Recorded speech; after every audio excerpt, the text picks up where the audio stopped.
Okay, good evening, everyone, and welcome today, Be'ezer Hashem Yisbarach, connecting to all the true tzaddikim of the generation, all the true tzaddikim of all the generations, especially to our Rebbe, Menachem ben Fege, whose story we're learning. And being that Mitzvah Hashem, we're starting tonight, a new Torah, a new teaching. I don't know if this is, I'm trying to settle this down. Anyhow, so any kind of teaching the Rabbeinu teaches is a living mechanism. You can look at it as an app. You know, the smartphones that have applications. You know, it's not just word on paper, but it's a living Torah. It does a tikkun, it does a rectification, and the rectification that it does is the one that it describes, that the Torah itself, the teaching itself describes. That's the rectification that is taking place. When Rabbeinu is taking place when Rabbeinu said the Torah, and it is taking place each and every time that you learn the Torah. And it is done both for you personally, and it's done both for on the macro, on the entire reality. Now, this particular Torah is not a simple Torah. It has different kind of it requires a certain elasticity in going through and following through the different kind of parallels that Rabbeinu uses in order to bring down the saga. It's the only way that this kind of divine understanding can even enter the realm of place and time. So we saw that Rabbeinu uses many times that technique of what we call bechina. Rabbeinu says his Torah is the entire Torah is bechina. What is a bechina? Well, once they asked, they put had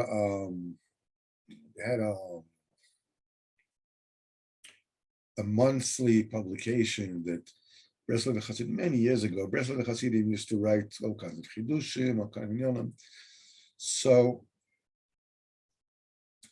one of the things that they put a question to Breslov Hasidim is, how do you define bechina?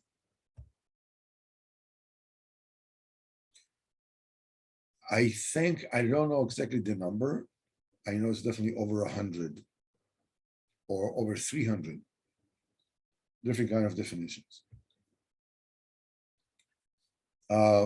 It's not the first time that this terminology is used. It is used way before Rabbeinu, and the Rav Moshe Cordovero, the Ramak, explains bechina, when something is the same bechina as something else, in the following mashal. You take 3 sheets of metal,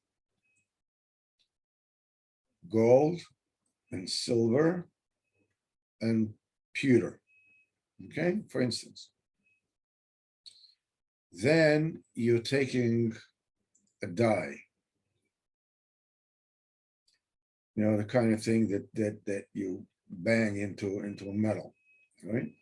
You put the three sheets of metal one on top of the other, and you put the die on top, and you bang with a hammer on the die.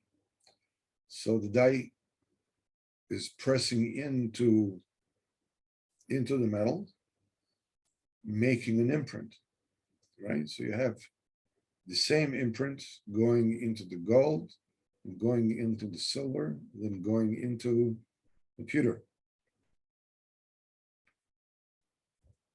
So you said one of them is gold, one of them is silver, one of them is pewter. There are three different substances,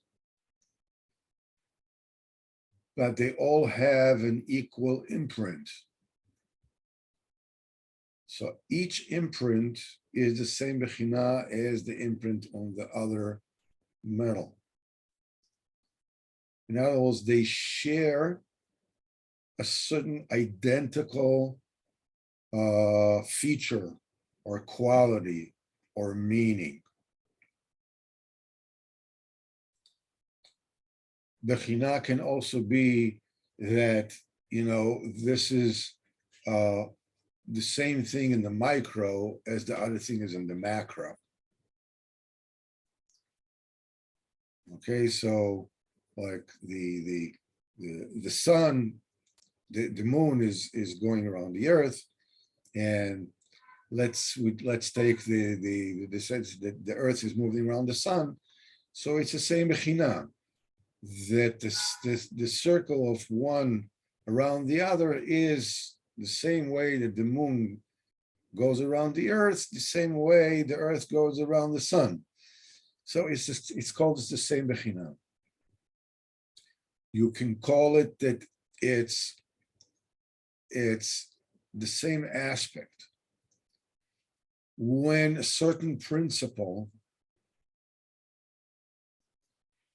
is applied in a different reality, it's called they're becoming equal in the sense of bechina.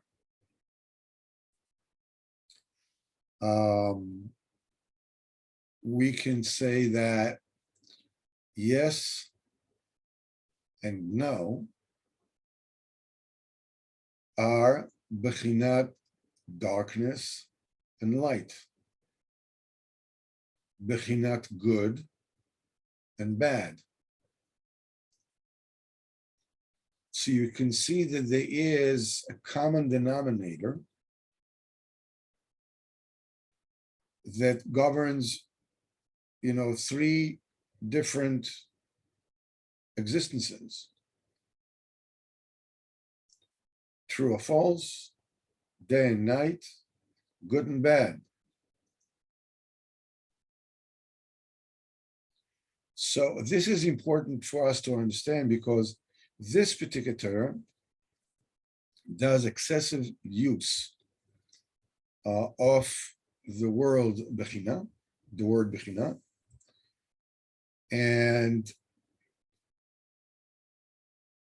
what you need to do in order to be comfortable with it, and this is something that we'll have to do, we have to repeat it again and again and again, sort of until it stops becoming a strange concept, and it becomes something that you can live with it more easily. It's sort of like something that you're familiar with.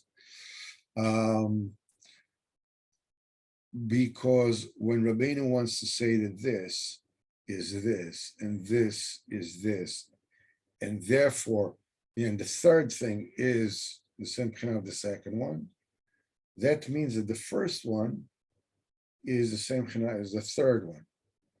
We met it in Torah Aleph when we say we mentioned three bechinot for the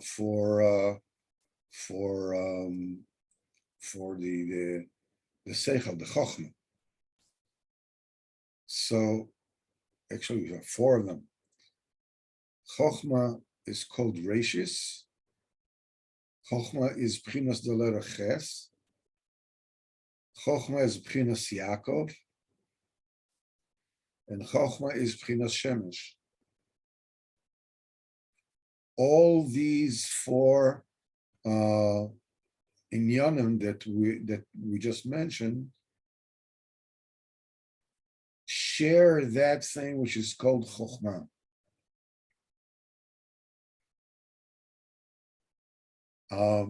So that kind of elasticity of understanding, something that you need to be comfortable with, going from one to the next to the next.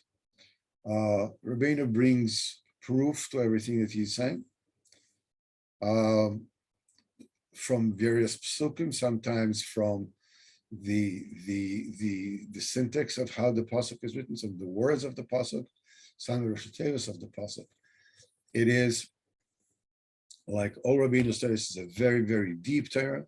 But Hashem, we will learn it, with pleasure, going through it one step at a time. Kodesh Baruch Hu should be with us, Ashreinu, Matov Chalkeinu, that we are zeicha to go through these holy teachings in our lifetime.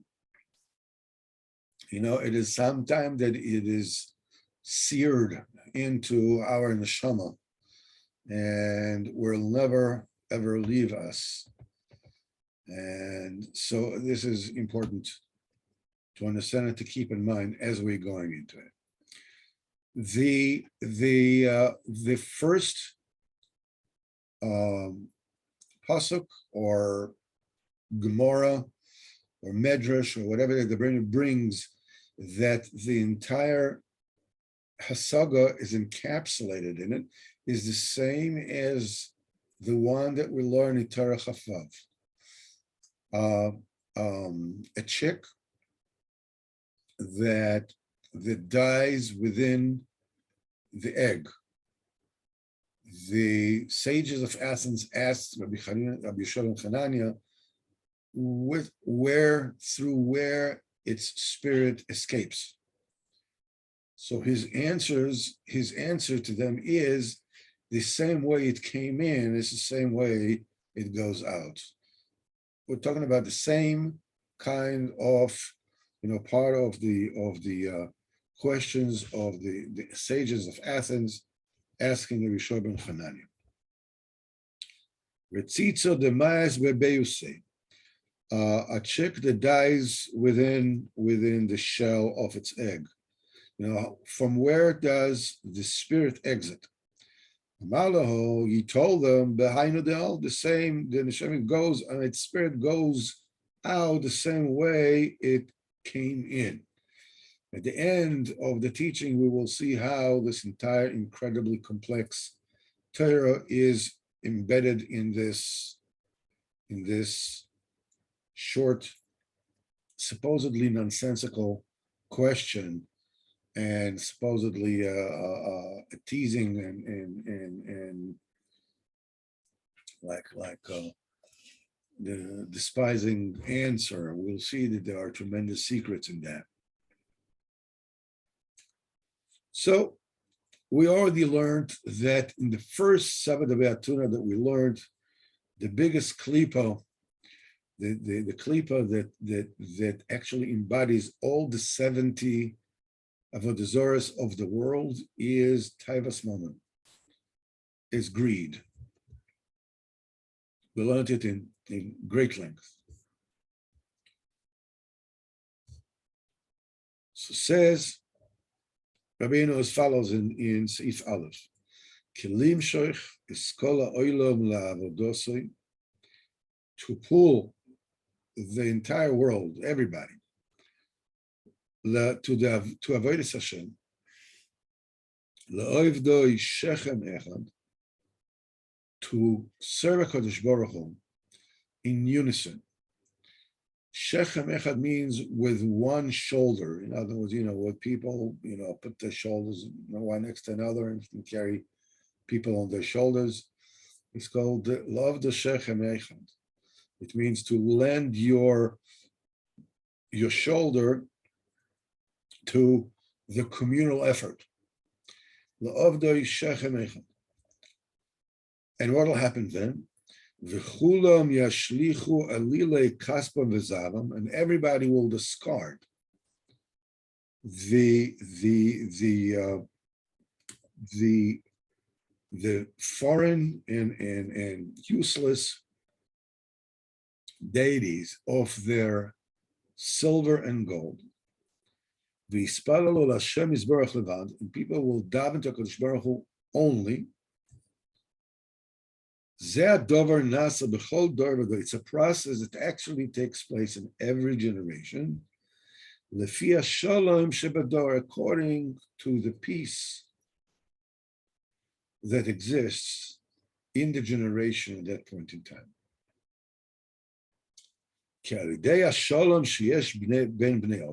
Because it is through, the amicable relationship, the shalom that exists between people.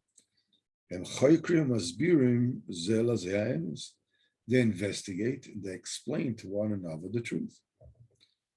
What they do is that they investigate and they're trying to find out what's the tachas of this world. Why are we here? Why are we doing this? What's the tachas of this world? And it's nonsense.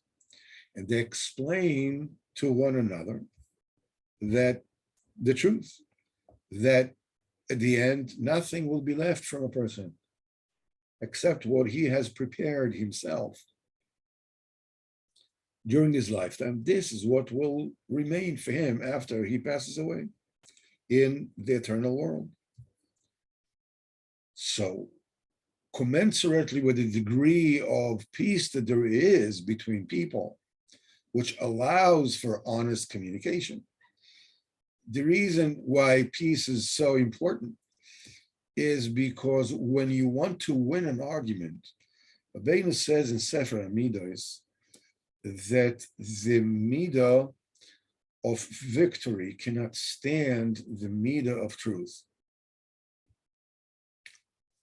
I mean, take a fall take a look at the sports game. If the umpire got the call wrong, I mean, we don't care because our team won. That's not the truth. Okay. When people argue, the same thing exists. People will not accept the truth when there is competition going on.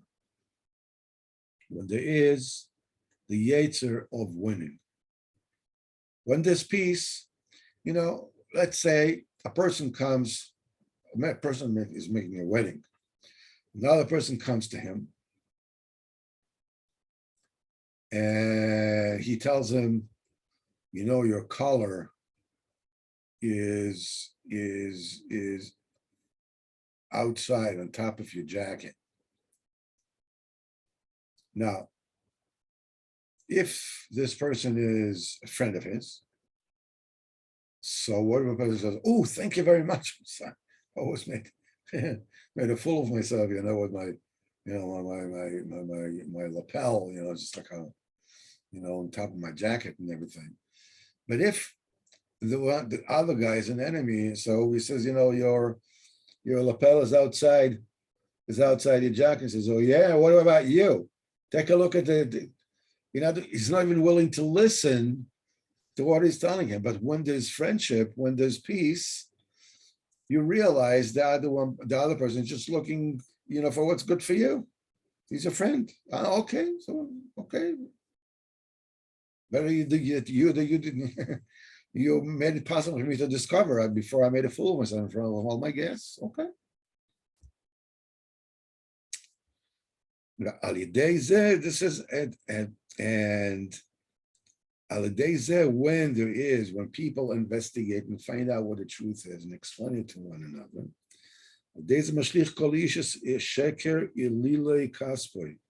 every person discards from himself the lie, the fallacy of the idols of his money. And he brings himself closer to the emes. He is pulling himself to HaKadosh Baruch Hu, to his Torah, into his Avodah. But when there's no Shalom, and how much more so when there is actual machlokes, when there's war, chas v'chalila, as en misvadim yachad, that people don't gather together. People, each one is creating a camp of his own, and the other guys are, the spawn of the devil. And one person doesn't speak to his friend about the tachlis. And even if they get together and they start talking, it doesn't take very long until dispute comes in, because whatever your friend is saying is the other person does not hear, because there is machlokes and jealousy and hatred that stands on the way, that creates, the static noise that makes it impossible to hear. Now Rabbeinu says the second thing is, okay, so what you need is peace. This is what is needed. Now Rabbeinu gets into explaining, how do you achieve peace? It's the kind of peace that allows people to investigate what the tachlis is. Not kind of peace that says, okay, we'll make an agreement until it's no longer comfortable for me, and then we'll start the war again. Not that kind of agreement. That's not peace. It is not possible to arrive to bechinas shalom, to an aspect of shalom, ela al yedei heoras panim, hadras panim, means when the face is illuminated, when the face, when there's what's called the splendor of the face, and we will explain why later on. We have already visited a few Torahs in which Rabbeinu talks about oir upon him, the light of the face. Light of the face, that's the highest spiritual level that there is. And if you recall, in Torah Chaf Aleph, that it is through, that Be'aloschas Aneiros, when you are in a Kohen, when you raise up, when you light up the candles in the candelabra, Ya'iru Shiva Aneiros, El Mul Pnei Menorah, facing the Pnei, the Panim, the face of the Menorah. Pnei Menorah and Or Panim, the light of the Panim, are all different names. They're all synonyms, lemaisa, to the same thing. So you need to come through the Heoras Panim. It can also be understood that it is much easier. Heoras Panim means that you accept someone, with a delighted countenance. I mean, if somebody comes to argue, and you're being friendly with them, and you are open, and you're not looking at them as somebody who is, the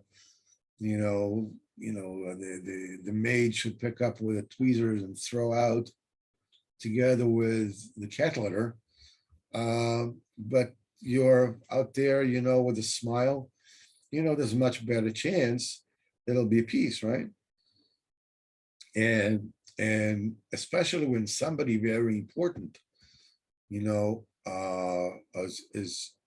mekabel you with sever panim yafas, with in a nice countenance, and very generous, opening, accepting countenance, that creates peace, and that makes possibility. But we are talking about, okay, so why is that happening? Why is that happening? So there is a spiritual hadras panim, there's a spiritual illumination of the countenance that we are trying to achieve. Bimele, because it is true spiritually at the root, it is also true lemaisa when somebody comes to you, upset, and you're very open and friendly with the Oraspanim, you're able, to lower the flames of conflict and achieve shalom. So, v'zeh, and it says the only way you can come to shalom is through illumination of the countenance and hadraspanim, the splendor of the countenance. V'zeh v'yavo Yaakov sholem yishchem. This principle is embodied in the words that are written in the Torah. The Torah al pi pshat.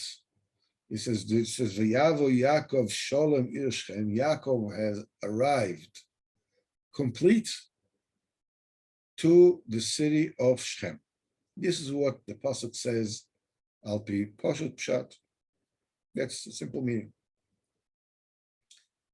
But over here, we are already using the inyan of Bechinas. Shechem, Shechem, remember, we said to come to serve HaKadosh Baruch Hu, Shechem Echad, one shoulder, with unison, with a joint effort. There's a Talina shoulder, Talina give a hand, Talina shoulder, Shechem Echad. How does the city of Shechem, what connection does it have to do with the Shechem, with the shoulder? We found, if you remember, Yaakov Avinu is blessing Yosef. It says, Vani nosati lecha, and I have given you Shechem echad alachecha. I've given you one shoulder on top of your brothers. As I said, he gave him the city of Shechem. Shechem is the same letters as Shechem, as shoulder. That's why Yosef is buried there. Yaakov Irshem. So the word Shechem, that Yaakov came to Shechem, it came to this bechina of serving Kodesh Baruch Hu with togetherness, the joint effort. That's the inyan of Avdo Shechem Echad. Shechem, Al Pi Pshat, it just says the city of Shechem, but is also from the shorish of v'kodesh mishmai anochis, something that is a way to lit orer, is to awaken, is to wake up. It says titorer, wake up. Are you awake? Are you er? Er is, means awake. So Shechem means to awaken the people to Shechem, to Serach Kodesh Baruch Hu, with a joint effort. So, what it means to say that the Sarusa, the Soirus, the beginning of Bchinas La'ovdo Shechem Echad, of that Bechina, that aspect, that inyan, that Metzias of to serve HaKadosh Baruch Hu with a joint effort, everybody joins together with a common cause, Hualadei Shalom, because it's V'yava Yaakov Shalem. You shown Shalom.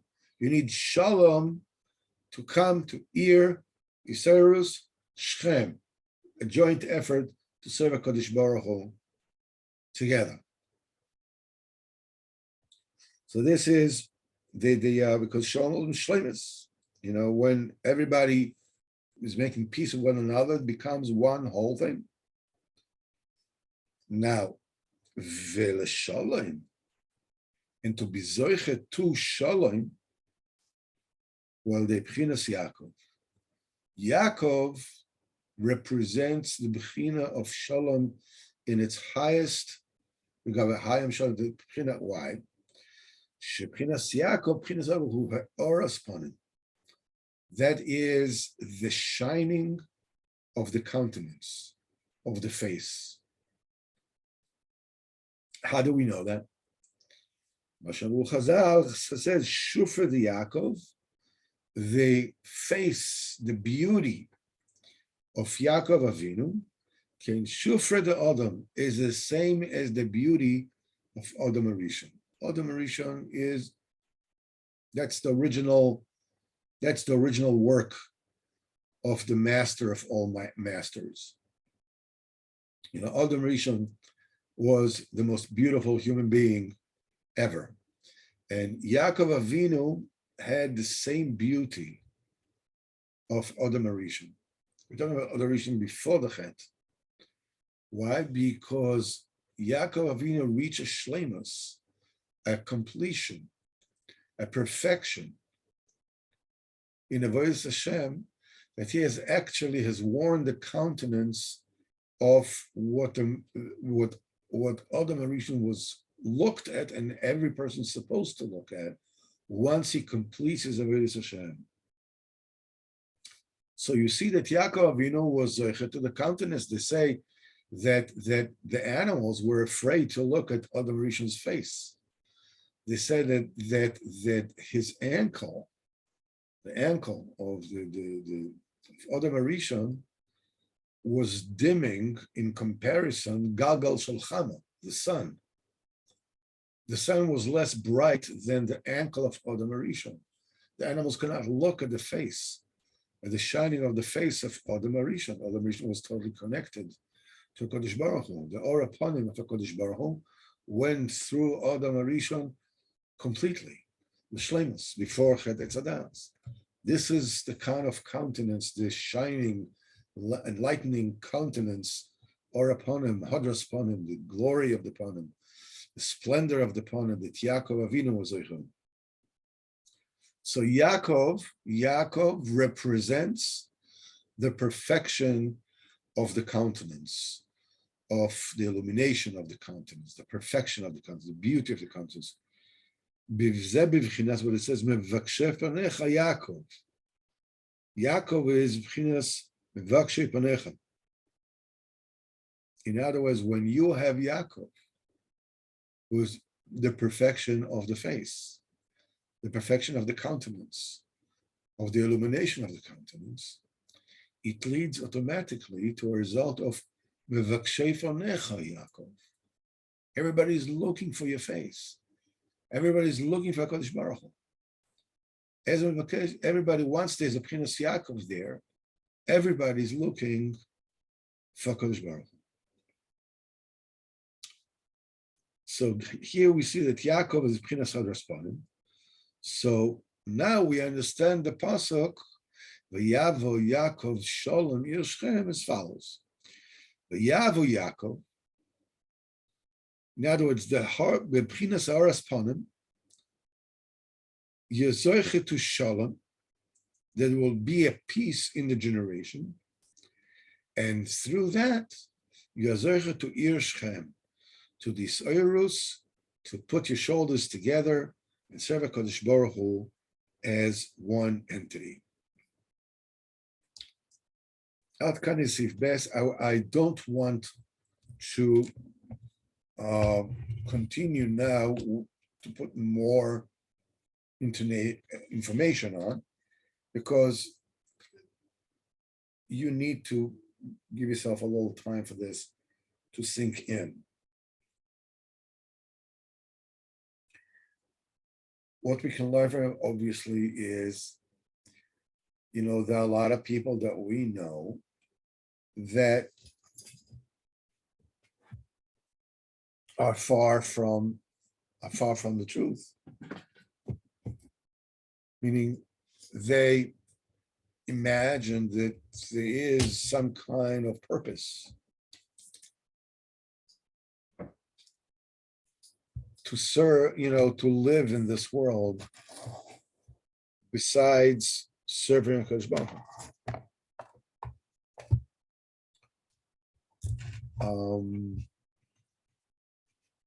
The way that you can ever speak to them and even hope to bring them closer And it doesn't matter whether you're talking to somebody who is all the way on the other side, or somebody who was in Yiddishkeit and he's mistaken. The way to get together is with the Oras Panim. It doesn't mean that you should tell people, that they are right when they are wrong. In fact, it doesn't necessarily mean you have to listen to them, because they're talking shtuyot. But the question is, how do you relate to it? What kind of words you use? I had an opportunity to learn for just a very short while with a group of people that were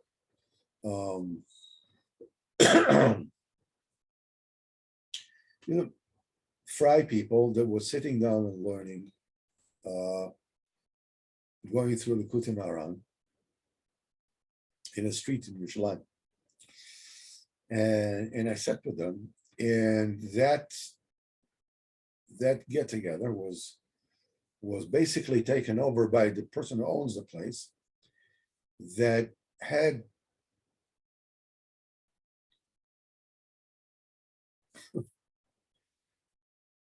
very funny ideas, whatever it is. It's just that whatever he said just did not make sense.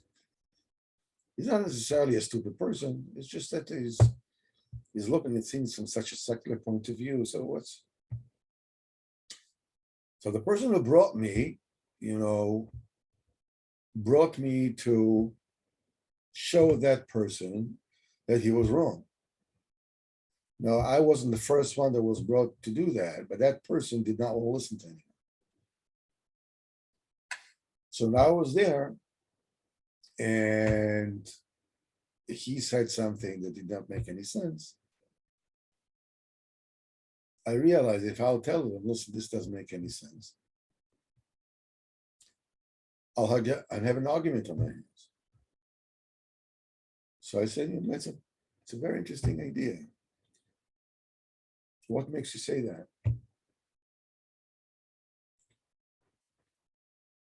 That already made that person, first of all, I wasn't threatening. I said it was interesting. I was just wondering, how do you arrive to this conclusion? How do you make these two things? How do you connect these two things? How does it come together?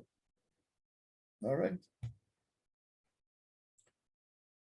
And since sometimes he accepted something, he didn't. Something afterwards, yeah, now I realize that you're right.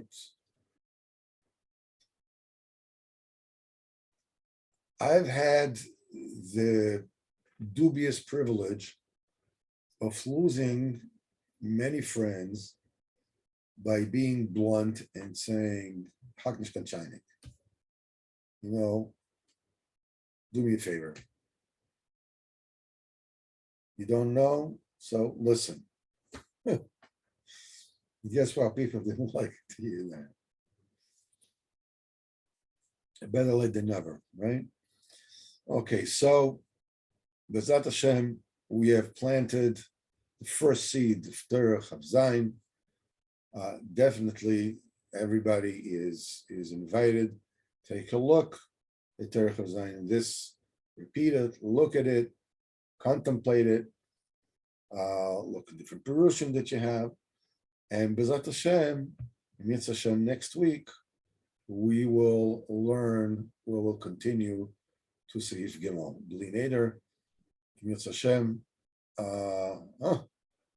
We have somebody from America just as we're getting offline. It was Mitzvah Hashem. We're going to tomorrow night. We're going to be learning Mitzvah Hashem Likutei Moharan the rest of the show.